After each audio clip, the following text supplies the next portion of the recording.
نحمده ونستعينه ونستغفره ونعوذ بالله من شرور أنفسنا ومن سيئات أعمالنا من يهده الله فلا مضل له ومن يضلل فلا هادي له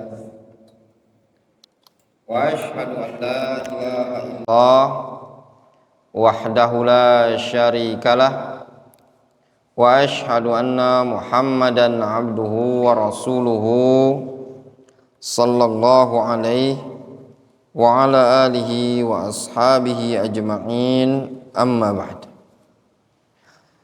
Kita lanjutkan kajian kita di malam hari ini, masuk pada ahammiyatul adab, pentingnya adab. Pada bab sebelumnya kita telah membahas yang berkaitan dengan ahammiyatul masajid, pentingnya masjid.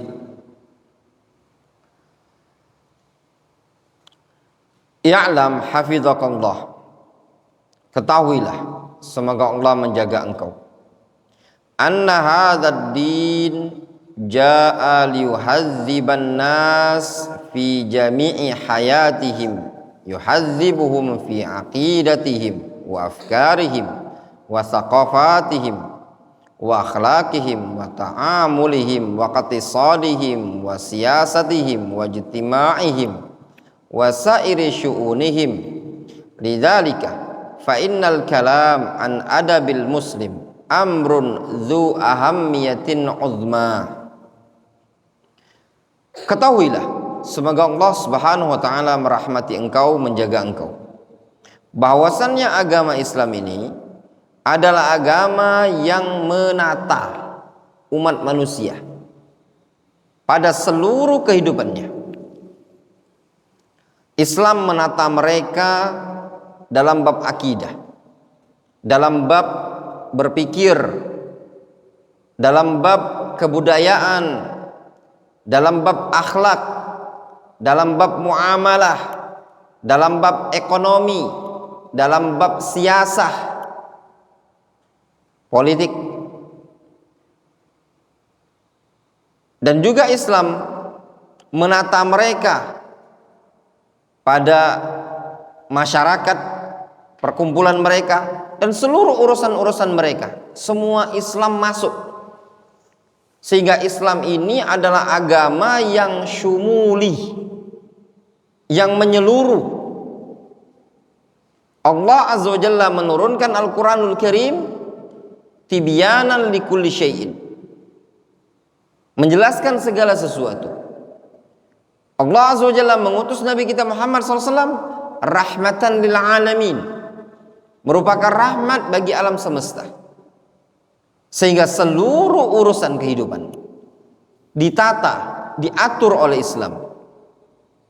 Mau urusan bab akidah, bab ibadah, bab muamalah, bab pelanggaran politik, bernegara, berekonomi, semuanya diatur dalam Islam. Bahkan dalam bab urusan buang hajat, urusan buang air kecil, urusan buang air besar, BAB dan yang semisalnya, diatur oleh Islam bagaimana adab yang benar. Ketika datang seorang Yahudi atau seorang musyrik kepada sahabat yang mulia Salman Al-Farisi, dia bertanya, hal 'allamakum nabiyukum sallallahu alaihi wasallam kulla syai'in? Apakah Nabi kalian si Muhammad itu mengajari kepada kalian segala sesuatu? Apa kata Salman Al-Farisi? Ajal. 'Allamana an-nabiyyu sallallahu alaihi wasallam kulla syai'in hatta al-khira'ah. Nabi sallallahu alaihi wasallam mengajari kami segala sesuatu, sampai-sampai adab buang hajat. Amarona alla nastaqbilal qiblata bi ghaitin wala baulin wa alla nastanjiya bil yamin. Rasul melarang kami jangan menghadap ke arah kiblat ketika kencing, BAB dan BAK. Wala nastadbiruha, jangan juga membelakanginya. Juga Rasul melarang kami dengan apa? Cebok dengan tangan kanan. Itu adab. Sampai urusan buang hajat, buang diajari oleh Islam. Apalagi kalau bab-bab yang penting bab adab dan akhlak yang berkaitan dengan masjid, yang berkaitan dengan rumah Allah Subhanahu wa taala tentu sudah duluan diajarkan oleh Nabi sallallahu alaihi wasallam. Fa innal kalam an adabil muslim amrun dzu ahammiyatin uzmah. Sesungguhnya pembahasan tentang adab seorang muslim adalah perkara yang memiliki atau perkara yang sangat penting lagi besar. Li'annahu yatatarraq ila syumuliyati dinillahi ta'ala fi tahdzibil insan fi jami'i manahi al-hayah. Dikarenakan ya, adab tersebut akan muncul pada seluruh agama Islam. Pembahasan adab ya, sangat penting. Kenapa dikatakan sangat penting? Karena pada pembahasan adab yatatarraq akan mencakup, akan muncul, mencakup seluruh bagian-bagian agama Islam. Islam ini tidak mungkin lepas dari adab. Seluruh permasalahan-permasalahan dalam Islam ada adab-adabnya. Ada adab bagaimana seseorang dengan Allah Azza wa Jalla. Ada adab bagaimana dia terhadap Nabi sallallahu alaihi wasallam. Ada adab bagaimana terhadap sesama umat manusia yang lain.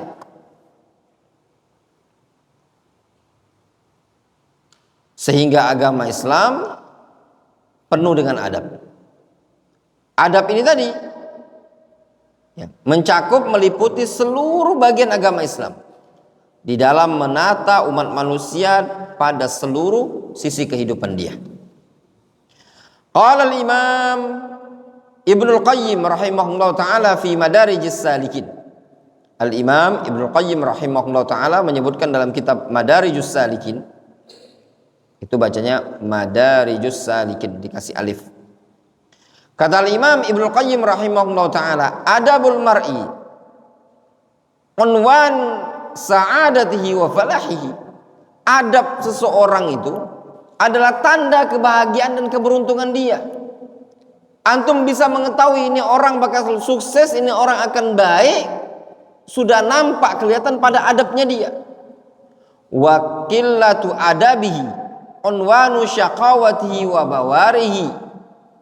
Sedangkan orang yang tak punya adab, orang yang qalilul adab, yang sedikit adabnya atau tak beradab, itu tanda orang tersebut akan menderita dan akan binasa. Famastujliba khairud dunya wal akhiratu bimithli adab, atau famastujliba khairud dunya wal akhirati bimithlil adab. Tidaklah kebaikan dunia dan akhirat itu diraih dengan sesuatu yang lebih besar seperti adab ini tadi. Walastujliba hurmanuha bimithli qillatil adab. Dan tidak ada yang mendatangkan, terhalangi kebaikan dunia dan akhirat seperti orang yang tak beradab. Maksudnya apa? Kebaikan dunia dan akhirat tidak akan bisa diraih melainkan apa? Dengan adab. Sedangkan terluputkan kebaikan dunia dan akhirat itu juga penyebabnya apa? Qillatul adab. Rawa al-Imam al-Bukhari rahimahullah ta'ala fil adabil mufrad an Abi Hurairah radhiyallahu anhu qala Rasulullah sallallahu alaihi wasallam innama bu'itstu liutammima makarim wa fi riwayatin salihal akhlaq. Kata Nabi sallallahu alaihi wasallam, aku diutus untuk menyempurnakan akhlak-akhlak yang baik, akhlak-akhlak yang mulia. Jelas ya ikhwan, Nabi kita Muhammad SAW diutus oleh Allah Azza wa Jalla, diangkat menjadi nabi untuk menjelaskan kepada umat bagaimana adab yang baik, bagaimana akhlak yang baik. Rawa Abu Dawud rahimahullah an Abi Umama al-Bahili radhiyallahu anhu qala Rasulullah sallallahu alaihi wasallam, ana zaimu baitin fi a'lal jannah liman hasuna khuluquhu. Kata Nabi sallallahu alaihi wasallam, aku akan memberikan jaminan dengan satu rumah di surga, di tempat yang paling tinggi dari surga tersebut, fi a'lal jannah. Untuk siapa? Liman hasuna khuluquhu. Untuk orang yang bagus akhlaknya, untuk orang yang indah akhlaknya, untuk orang yang beradab. Wa rawa at-Tirmidzi rahimahullah an Abi Hurairah radhiyallahu anhu qala su'ilan nabiyyu sallallahu alaihi wasallam an aktsari ma yudkhilun nas al jannah faqala taqwallahi wa husnul khuluq. Kata Abu Hurairah, Nabi sallallahu alaihi wasallam pernah ditanya tentang sesuatu yang paling banyak memasukkan seseorang ke dalam surga. Faqal, kata Rasul, taqwallah, takwa kepada Allah, wa husnul khuluq, dan akhlak yang baik. Ta'ammal, perhatikan olehmu kalama hadzainil imamain rahimahullah. Perhatikan olehmu keterangan dua imam besar ini. Siapa itu? Disebutkan di sini, Sufyan Ats-Tsauri dan Abdullah ibnul Mubarak. Kita baca ya. Pasang kuping masing-masing, pasang telinga masing-masing. Jelas? Faham? Wadih? Antum dengar baik-baik. Dengar baik-baik. Qala Sufyan Ats-Tsauri rahimahullahu taala. Sufyan Ats-Tsauri rahimahullahu taala beliau mengatakan, kana rajul idza arada an yaktuba haditsan ta'addaba wa ta'abbada qabla dzalika bi 20 sanah. Kata Sufyan Ats-Tsauri, dulu seseorang itu apabila ingin mencatat hadis, ingin mempelajari hadis, ingin mengambil hadis, ta'addaba wa ta'abbada qabla dzalika bi 20 sanah. Dia beradab dulu dan dia berrajin-rajin ibadah dulu sebelum 20 tahun. Maksudnya apa? 20 tahun yang lalu dia belajar dulu adab. Dia rajin dulu ibadah, baru belajar hadis. Wa ma hadza illa li ahammiyatil adab. Dan tidaklah yang demikian ini tadi melainkan dikarenakan pentingnya adab. Tidaklah muncul ucapan dari sahabat atau dari Imam Sufyan Ats-Tsauri melainkan karena pentingnya adab. Qala Ibnul Mubarak rahimahullahu taala, qala li Makhlad ibnul Husain. Abdullah ibnul Mubarak rahimahullahu taala pernah mengatakan, qala li Makhlad ibnul Husain. Makhlad ibnul Husain pernah berkata kepadaku, nahnu ila katsirin minal adab ahwaju minna ila katsirin minal hadis. Kita ini sangat-sangat layak, sangat-sangat butuh kepada adab dibandingkan kepada hadis yang sangat banyak. Kita ini lebih butuh kepada adab yang sangat banyak dibandingkan hadis yang sangat banyak. Difahami? Siapa yang mengucapkan ini tadi? Makhlad ibnul Husain. Siapa yang dinasihati oleh dia ini? Al-Imam Abdullah ibnul Mubarak. Tidak diragukan lagi, Abdullah ibnul Mubarak seorang imam, seorang yang zahid, seorang yang adib, bijaksana. Namun demikianlah yang dikatakan oleh salaf. Mereka saja di zaman dahulu kepada adab ahwaj minal hadis.